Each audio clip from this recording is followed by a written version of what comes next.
భారీ అంచనాల మధ్య విడుదలై ప్రపంచవ్యాప్తంగా వసూళ్ల వర్షం కురిపిస్తున్న కల్కి 2898 AD మూవీలో ఓ క్యామియో రోల్ చేశారు బ్యూటిఫుల్ హీరోయిన్ మృణాల్ ఠాకూర్. కల్కిలో తను చేసిన పాత్రకు ప్రేక్షకుల నుంచి మంచి ఆదరణ లభిస్తోంది. తెరపై కనిపించింది క్షణాలే అయినా తన హావభావాలతో అదిరిపోయే పర్ఫార్మెన్స్ చేసింది. దీంతో తను కష్టపడ్డ ఆ కాసేపు థియేటర్లో కుర్రకారంతా మృణాల్ ఠాకూర్ నామాన్ని జపిస్తున్నారు. తాజాగా ఓ ఇంటర్వ్యూలో కల్కిలో తను చేసిన పాత్ర గురించి ప్రస్తావిస్తూ రొమాన్స్ గురించి కూడా ఇంట్రెస్టింగ్ కామెంట్స్ చేశారు బ్యూటీ బేబీ మృణాల్ ఠాకూర్.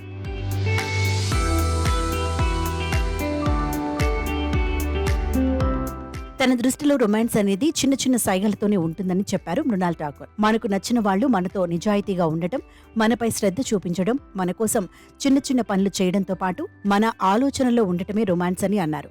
ఇంతకు మించి రొమాన్స్ మరేమీ ఉండదని చెప్పారు. తన ఉద్దేశంలో రొమాన్స్ అంటే ఏదో చేయాల్సిన అవసరం లేదని, చిన్న టచ్ చాలని తెలిపారు.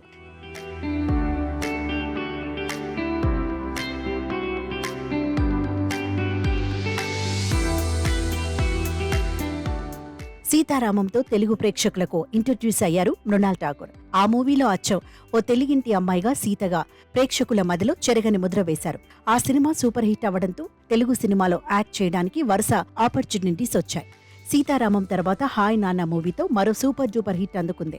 కాకపోతే ఈ రెండు సినిమాల తర్వాత rowdy hero Vijay Deverakonda, beauty baby Mrunal Thakur కాంబోలో వచ్చిన ఫ్యామిలీ స్టార్ బాక్సాఫీస్ వద్ద బోల్తా పడింది. టాలీవుడ్ లో తన కెరియర్ లో ఫస్ట్ డిజాస్టర్ గా నిలిచింది. దీంతో తను నెక్స్ట్ చేయబోయే సినిమా కథలను ఆచితూచి సెలెక్ట్ చేసుకున్నట్టు తెలుస్తోంది. ఏదేమైనా గెస్ట్ రోల్లో నటించిన కల్కి 2898 AD movie block buster hit అవ్వడం మృణాల్ ఠాకూర్ కెరియర్ కు ప్లస్ అవుతుందని చెప్పాలి.